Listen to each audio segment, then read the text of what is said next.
Ngayong udto sa inyong tanan. Mga magandang araw din sa mga naka-live, mga taga Sub-Saharan Mindanao.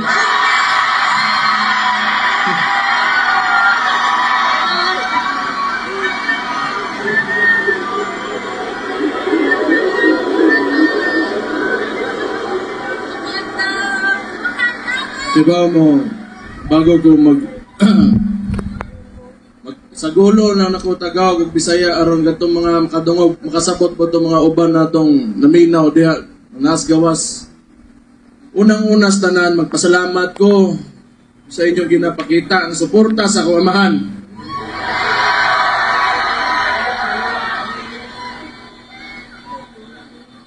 Naglagot lang ko sa inyo ha, kay kada makita na ko ang naw sa akong amahan, bit-bit ninyo, kahilakon ko.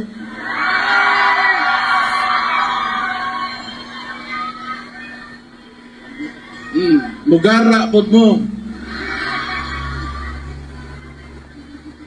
Usab ko magpasalamat sa tanang Pilipino sa tibuok kalibutan na nagapakita og suporta kay PRRT.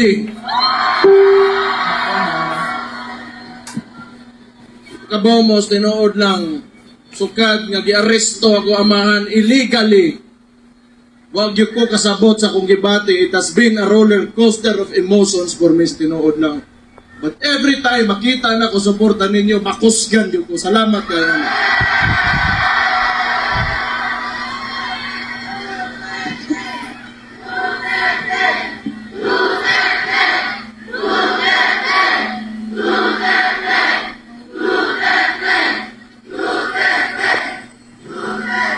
Siguro gamiton ko ni nga nahimo kong vice mayor ninyo, mayor.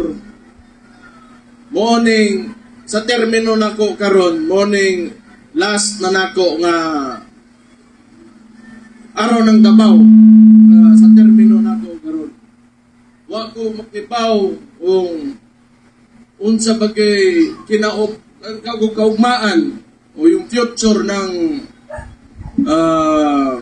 sistema ng politika dito sa Pilipinas. Kaya it seems to me the stories that I've heard about martial law and oppression is synonymous with the Marcos family name.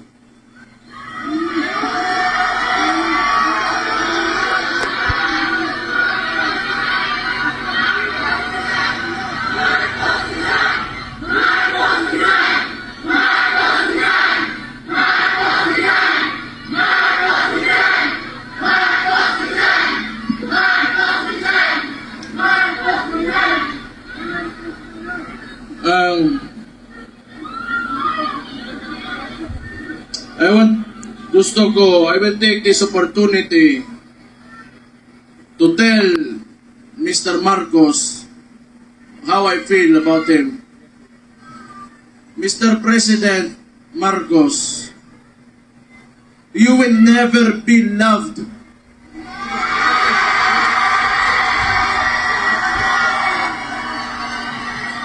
Especially to us who are calling out Rudy Duterte's name, you will never be loved, Mr. Marcos.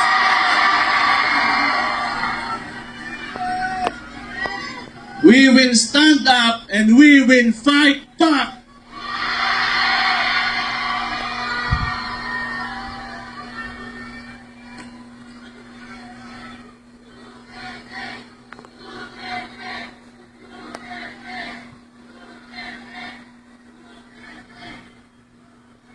Kita mga taga Davao, ayun ani na siya. Labi nanto mga dugay dere, o niya, kanang nituo sa plataporma o politika sa kuamahan. Nga ilang gikuha, kaning administrasyon ni Marcos, o si Bongbong Marcos mismo, binigay niya sa ICC murag wala lang ing ato na lang murag walay nahimo ang atong pinalanggang amahan diri sa Tundak Bayan.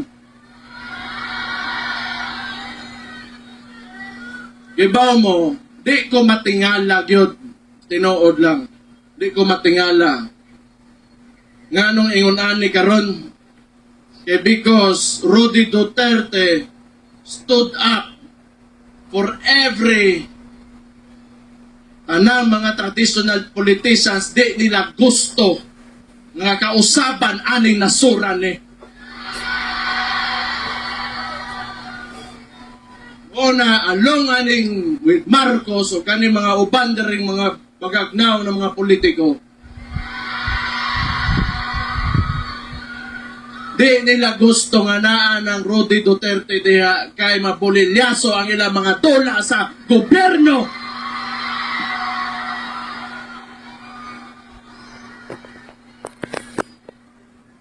Gusto ko lang ni Ingno kay Bongbong Marcos. Aside you not being loved by the people, all you have is the government's resources and your term. Beyond that, you are nothing.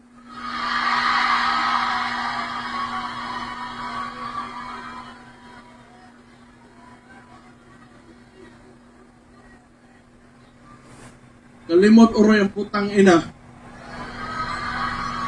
Kita'y nagtabang sa iya makalingkod sa diha karon sa ginalingkuran.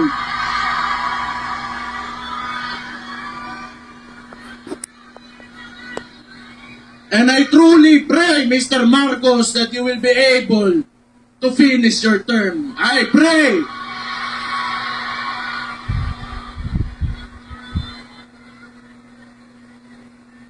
Di ko ta matingala. Kay kung ang sabo para sa ila para pampadugay sa oras sa trabaho, ang sabo sa tuwa, mutao to mga pamilya, mga komunidad, o mga inosenteng kinabuhi.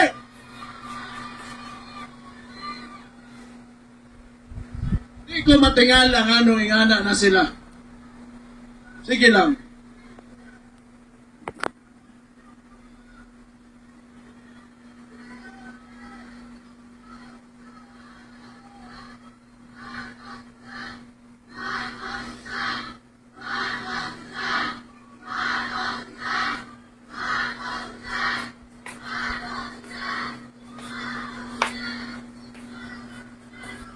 Iba mo,